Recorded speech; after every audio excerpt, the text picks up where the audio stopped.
Wobble wobble wobble fat. Adam and Corwin are playing games. They're both so stupid and lame. The show is going to hell. In a handbasket. Hey there, interwebs. I'm Adam. That's Corwin. This is HandbasketGaming, and we're continuing to play Dream Daddy, a dad dating simulator. And we are accompanying Damien, who I am liking more and more as this goes on, to the school to check on Lucian, who has gotten himself into a spot of trouble. Mm-hmm. Damien and I walk into the school and are immediately greeted by an anxious-looking Hugo. Hey, Damien. You're here in record time. I wouldn't miss it for the world, dear friend. Wow, whatever it is, it doesn't seem like this is Hugo and Damien's first time to the My Kids Are in Trouble rodeo. What is it this time? This, Damien, you have to see to believe. Damien and I fall into step behind Hugo, who leads us through the busy corridors of the school. We pass by several classes in session, and I vaguely wonder if Amanda's around. Hugo eventually ushers us into a small boiler room with a flight of rickety stairs leading down into darkness. Where do you go to school? Watch your step.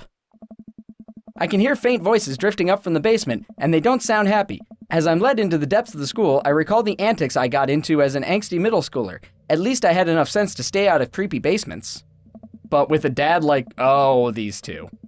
We find another teacher in the boiler room tucked away in the back of the basement. With him are Lucian and Ernest, Hugo's son. Lucian has a bloody nose.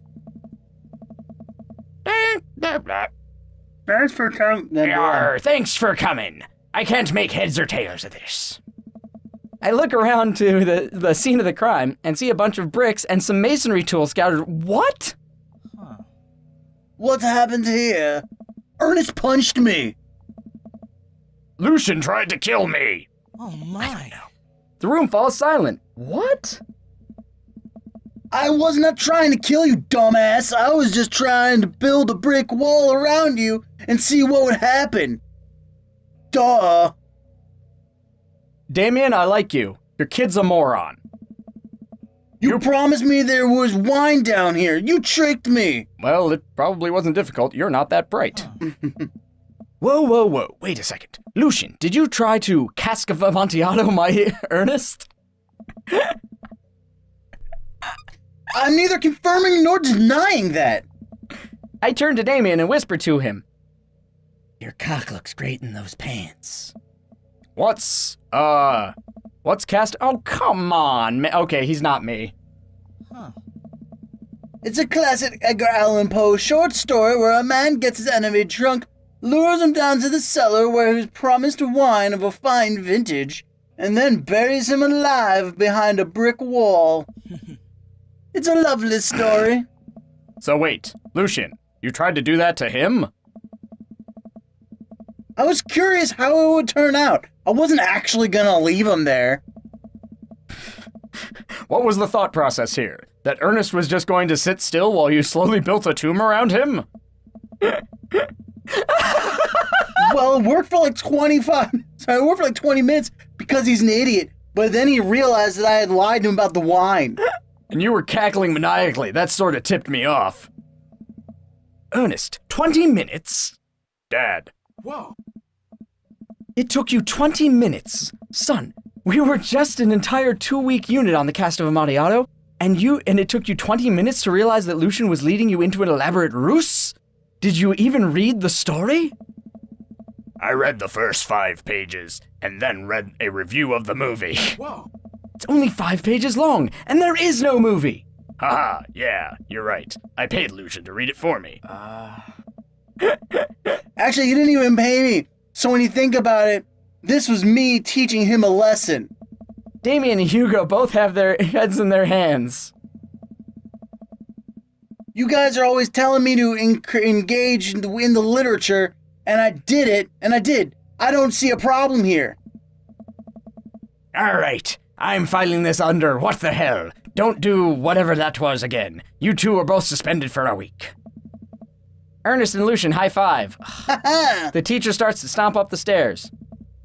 Hugo, I'll cover your class. Take your son home, Mr. Bloodmarch, you two. Thank you for your mediation.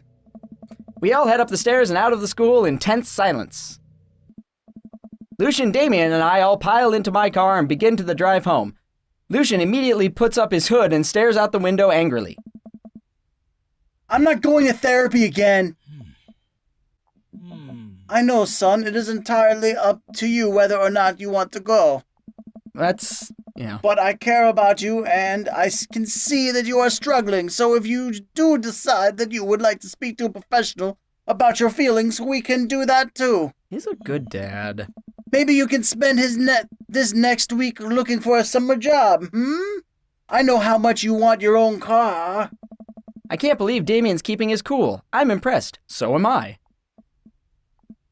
Fine. Thanks for not freaking out too hard. Why are you so angry? I love you, son. Lucian continues staring out of the window. Love you too. Aww. We spend the rest of the drive in relative silence. That was really sweet. The moment we pull into the driveway, Lucian hops out of the car, slams the door, and runs inside. I didn't expect to have the conversation in front of you. He and I have a lot we need to work out. It's all right. And all things considered, Lucian's bricklaying was pretty good. So there's the sure silver lining. He's got a future in construction. There is that, yes. I mean, I want to be honest with him. I really do. Like, that was really good. Thoughts? Do it. Okay. You were a lot more diplomatic with him than I would have been. I just want what is best for him, and I don't think yelling at him would have done either of us any favors. That's probably accurate. It rarely does. You're a good dad. Wow. See you around soon? It would be my honor and my pleasure to stroke your cockles. Damien bows with a flourish. Damien bows with a flourish. Classy. Corwin, do you know what classy means? No, I do not. I come home to find Amanda curled up on the couch with a blanket watching TV. I plop down next to her. Yo! Listen up! Here's a story. What you watching?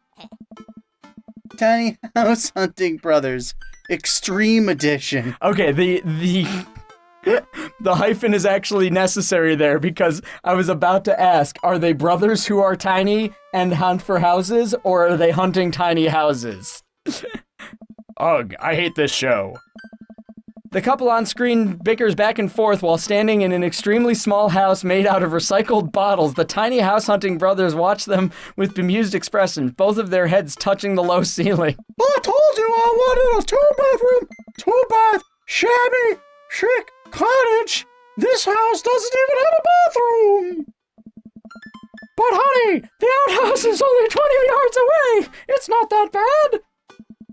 I am not pooping outside, Greg. You will do what I tell you, Candace. Why don't they just get a regular-sized house? I don't know. I got in. How did afternoon tea go? It got strange. We had to go to the school to pick up Lucian, since he tried to... He lured Lucian down to the cellar with a promise of fine vintage, and then tried to brick him into a wall, right? How did you know? How did you know that? Has everyone read the story except for me? Lucian live streamed the entire thing. Oh my god! This entire day is beyond me. But otherwise, it was a fun day. That Damien guy's a character, but he really was good company, and surprisingly diplomatic dad. I dig his style, says not. You know voice. what? Me too. Hey, your bill's early. Good idea. Date complete. An A on I this feel one, like we did guarantee it. well. You nailed this Like, one. I feel like we did well. Wow, really high cargo short rating. That makes sense. Hey! Hey! I wonder if there's an S rank, though. Because now Dad is what you're gonna get. What would that even mean? You're just gonna get Vampire Dad. He's gonna suck the blood. Ah, that would be S. S would be for suck. Okay. Okay. Now I see. I was really. Let's hit Matt up again. Let's see what happens. All right. We'll go back and forth. I'm gonna have to change the thumbnails for these so that we can. Because getting rid of that Craig dude. All right. Wait. We need to study try up. another dad. I mean, we were caught off guard by how much fun Vampire Dad was. We're gonna pause and discuss this, guys. Hey, everybody. We're back. We discussed it, and we decided that we don't like Brian. Robert is just trouble. Hugo's boring. Craig, that's everybody wants Craig, and that's not interesting to me. Joseph, on the other hand, There's something going on with Joseph. I'm thinking I want to dip into We want to dip into the Lord, Joseph. That was a poor choice of. Okay, yeah. So, all right. So we got to study up. My sixth string. Yeah. He's all about his wife beard. Yeah, all about his wife beard. He wanted to be a ship captain. Feel-good movies are his favorite. The Bible. Yeah, the good book. All right, let's Better message man, this guy. husband. Okay. We're ready for this. Okay. He's played guitar. I've studied this fella. I know what's up. Guitars and parties and the Lord. Big G man. Or J man, depending on, Ooh, you're in the room for this one. His family's a little weird, but Joseph seems cool. I should take him up on his offer to hang out. Wait. How do I hang out with a priest? He's not a priest. I don't go to church. Should I be Jesus-y? I imagine Joseph's family staring at me as I fumble through some sort of prayer attempt. Maybe not too Jesus-y, a light smattering of Jesus. Will he want me to pray? Is he going to pray at me? Do I have to pray at him? Talking to Joseph, huh? Oh, it's Amanda. Yeah, why? Ah! Amanda, how many times have I told you not to sneak up on me like that? I selectively ignore it every time you do, Popsicle. Amanda looks over my shoulder at the screen. Joseph can't read your mind, you know. If you want to talk, just message him. But I've never been friends with a priest before. Being a youth priests and anyway. What do I talk about? My favorite Bible passages. Ice cream socials? Khakis? Ooh, go with khakis. First of all, he's a youth minister with a tattoo, not a priest. Yeah, exactly. Minister does not equal priest. These are two different things. There's a difference? Yeah, one of them can get married, doofus. You're overthinking it, Dad. Listen, just put it like this. I want your dick. Hello, neighbor. Thanks again for the invite to the barbecue. I'd love to hang out, and soon if you're not too busy. Isn't that a little too business casual or biz cash? Fine. Give me the keyboard. I got this. We're putting a lot of pressure on our daughter here. Amanda focuses on the keys. Hi, Joseph. It was great meeting you and your family. I'm still new around here, so if you'd like, I'd love to hang out and get to know you. See ya, smiley face. The smiley is a nice touch. Almost immediately, I receive a response. Oh, he's waiting. What'd he say? He said, I want your dick. It's weird. Hi, Garth. If you're not doing anything in a bit, the kids and I are baking treats for the church bake sale today, and we'd love to have you over. It'll be a blast, so let me know. Huh, that wasn't so bad. He used a lot of exclamation points. I'm more concerned about him signing his name with a Tilde. I do that. I'm willing to let it slide this time. Actually, no, I just do dash A when I'm with my less formal. I respond back. Sounds like fun. Hashtag Garth. Tilde Garth. Well, I guess I'm doing this. Great, come by our house as soon as you're ready. We'll be here. Save a brownie for me. No, those are saved. By Jesus. For the bake sale. Jesus saves. Brownies. Promise you won't sneak up on me anymore. Amanda stares at me, unblinking. I don't make promises I can't keep. Real to a fault, Popsicle. And Dad, please don't be weird about this religion thing. Me? Weird? Never. I make the short walk over to Joseph's place. Don't be weird, Garth. I'm gonna be weird. But what if they hang up a bunch of crosses or collect those little porcelain... Oh, what if they're all praying? Do I pray before dinner? During dinner? Over the porcelain babies? My grandma used to have a bunch of those, and they creeped me the hell out. The Precious Moments figures, like with the kids with the giant heads and the tiny bodies. Their dead eyes staring at me. The door begins to creak open, a shadowy figure obscured on the other side. It's Damien. He's killed all of them. Who's there? Garth. The door opens the rest of the way. It's Joseph's eldest. What's his name? Hey. Oh no. Okay, so that's Christian's the babe, or Krish is the baby. I think it's Christian. Do it. Damn it! You fucked us. Ah. You fucked us. Chris, right. Hi again. I'm Garth. I know what your name is. Oh yeah, we met at the barbecue. How's the, Please don't say it. Jesus, oh my God. That's funny. We got the kid's name wrong, and now we're just the worst. Chris blinks slowly. Maybe he didn't hear that. You're weird. Thank you. Is your dad? Before I finish, Chris walks into an adjacent room, leaving me in front of the open doorway. Home? This was a great first impression. Corwin. For a moment, I wonder if I should just go in, further subjecting Joseph's family to my winning attitude and artful charisma. Mercifully, Joseph peeks his head around the corner. Garth, you made it. Joseph approaches with his arms wide. I'm glad you could come by. Are you ready to bake? I am not. As ready as I'll ever be. That's the kind of semi-confidence I'd like in a baking assistant. Come on in. Joseph leads me into a bright, spacious home full of nautical knickknacks. This isn't what I imagined at all. It's actually pretty charming. That's a word for it. Not what I would go for. I believe you've met Chris, who left you outside. Chris, are you going to apologize? Oh, right. Sorry. I try to make eye contact with Chris, but he keeps looking away. He must be really shy, or he is constantly confused with his other siblings, and he has a complex about it, and you made it worse. Corwin. It's all right. Next time, just be a little more inviting to our guests, okay? Sure. Chris seems to relish the chance to escape the conversation and quickly vanishes into his room. Joseph turns to me apologetically. Why are you doing his voice for? I don't know. I got confused. Don't take it personally. Chris likes to keep to himself. I mean, we didn't start off on the best foot in the world. Plus, being the eldest in a big family can't be easy. We try to cut him a little slack where we can. Ah, and here are the twins. Christian, Christy. Say Hello to Garth. Hello, Father. Hello, Garth. Kids, come on. Dial it back with the creepy twin stick. Creepy twin shtick. Oh, egg them on. Yeah, absolutely do egg it. them on. Can you two say, come play with us, Danny? Oh no. The twins stare up in unblinking unison.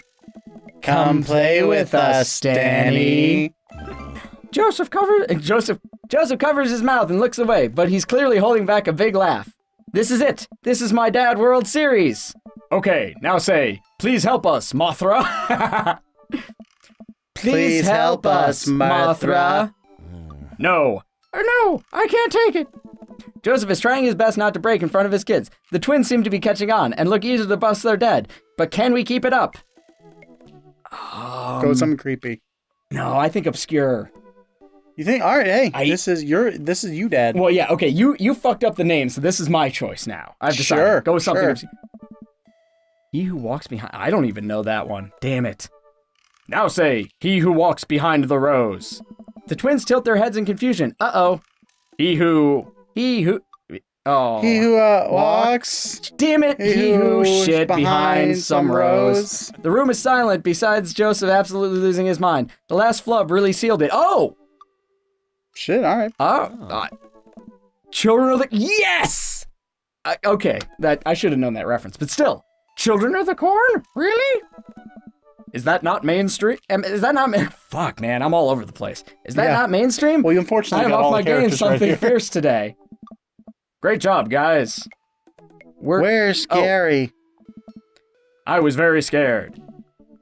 Joseph can't take it anymore. Despite his quiet protestations, he's laughing pretty hard into his hands, and the kids giggle with him. Aw, that's sweet. The twins, obviously pleased with a new arsenal of spooky weapons, leave the room to terrorize the rest of the community. My work here is done. I'm going to be hearing those lines for weeks. Next time we hang out, I'll try to teach them some lines from The Thing. All right, so it looks like we've got a bit of a troublemaker on our hands. You think you can out-trouble a career pro? I don't know about the... Oh, cracker barrels. I'm suddenly interrupted by a loud crash in the kitchen. What now? It's Drunk Mom. That doesn't sound good. Christy? And we'll find out what's going on in the kitchen on the next episode. What's the worst dad joke we ever heard? Answer down below. We'll record the right answers and give shout outs to people who get it right. Give us game suggestions down there. Subscribe if you like our stuff, and share the videos around as much as you can. Bye, everybody. Later, everybody.